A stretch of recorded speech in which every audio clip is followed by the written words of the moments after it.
Salah siji papan yaiku desa Celoring dusun Kepatihan.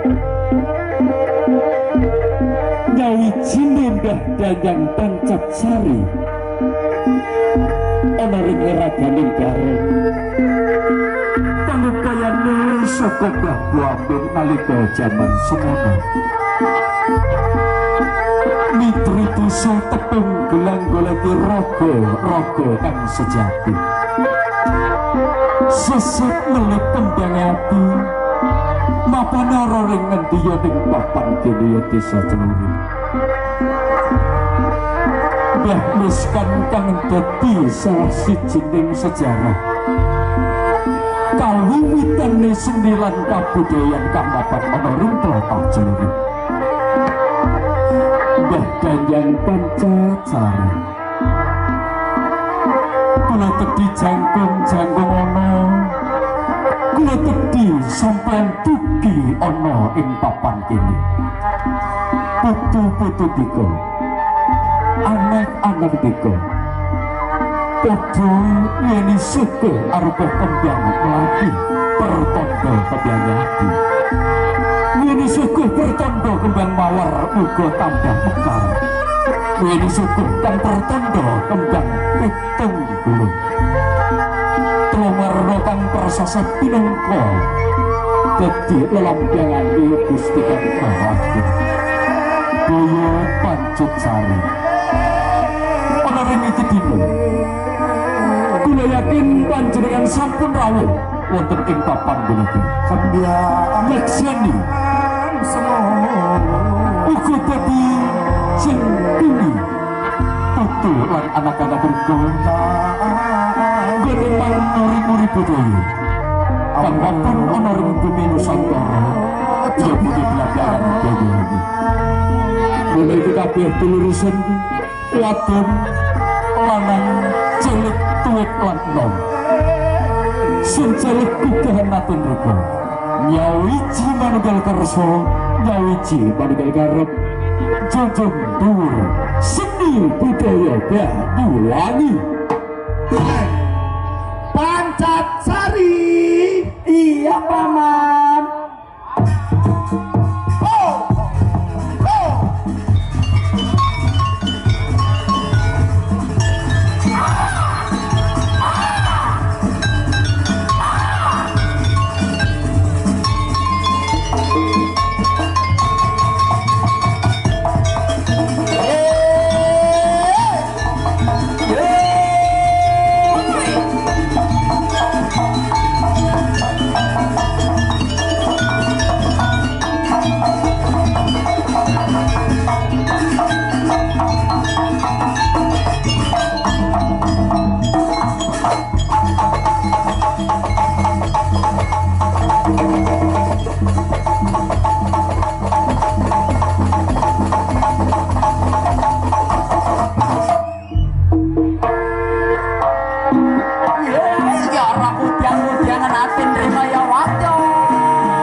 Jiwa-jiwa manjing nyawiji ana ring Pancat Sari.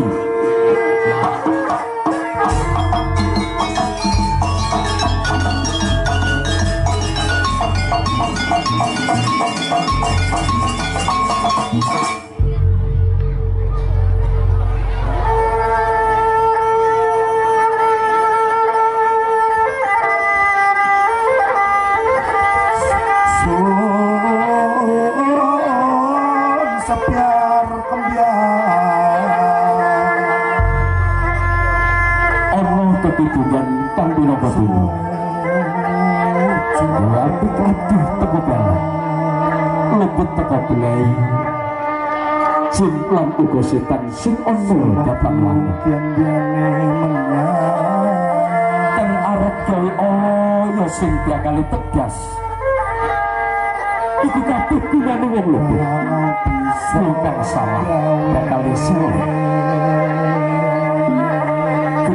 kang yernaka gemung ananing banyu banyu tekan dulur ambidine mesti ana manusia urip manusia ya uripe kabeh para lembut sasat kabeh yernakaken kol bendu sihir atuh sing bakal marang dadi ingsun guna teluk bakal sirna ingsun kang nguri-nguri ingsun kang jejegaken seni kabudaya kabudayaan nini danyang kang dorso boni celurit kang jangkung ono anak lan pututiku ganek lestari sampai temekaning pati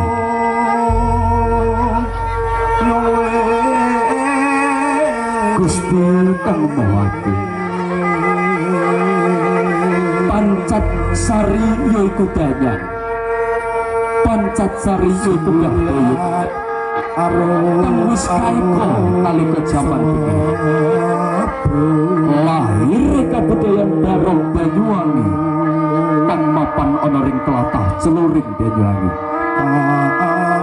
kawiwitan saka Mbah Boyut miskan Mbah Boyut Pancat Sari iki danyang duduk sembarang jaya duduk iblis dan duduk setan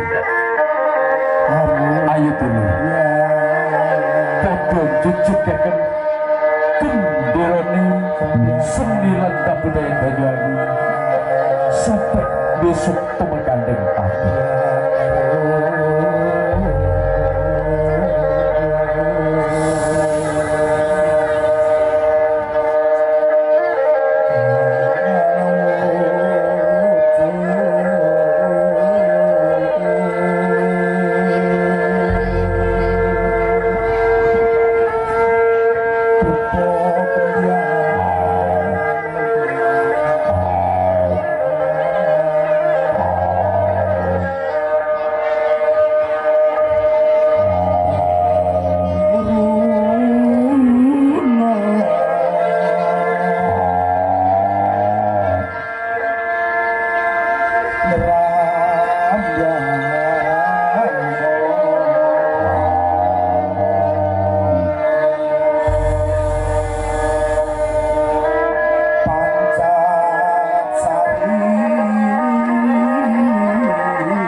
Pintar,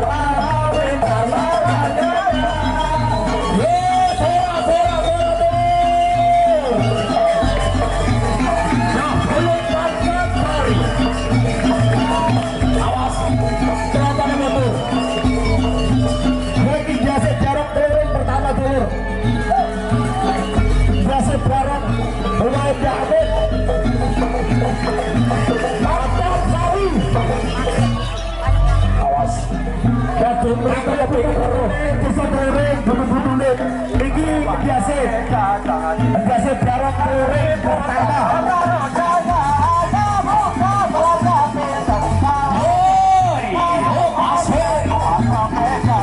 Awas.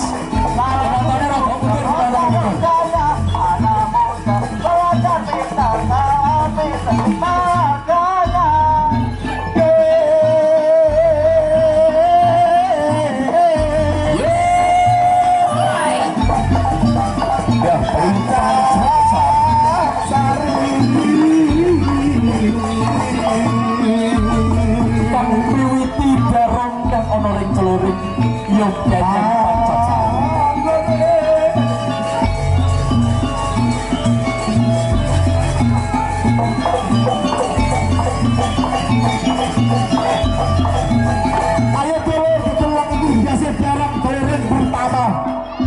Barang Tluring pertama balik maning dulur.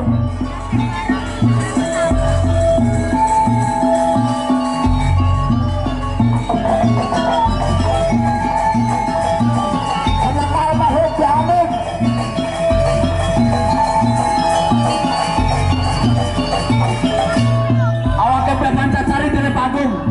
Awake Bapak Cacari dalam panggung. Aja digomel Bu.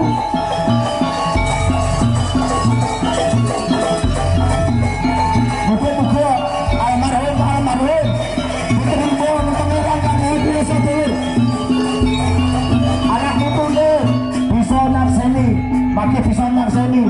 Biasa barang pertama bisa Tluring.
kang miwiti yaiku Mbah Miskan nalikaning jaman perang Musawata lan saiki endhase barang mati kang rika saksena maring arep yaiku ndas jarung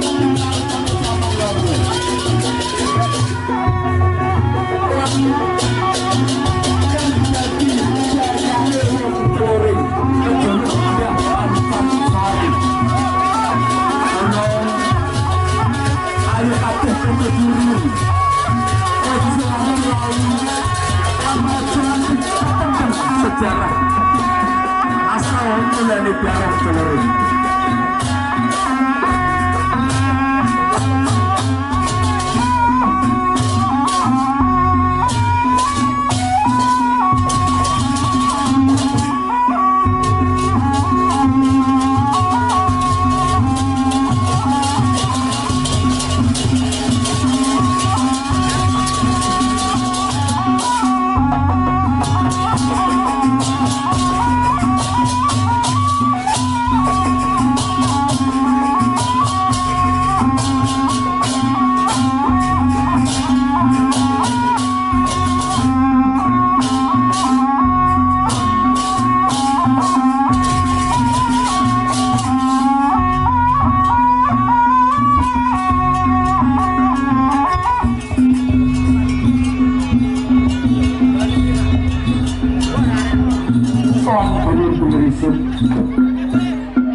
ayo padha ning cipta jaluk ring Gusti Kang Maha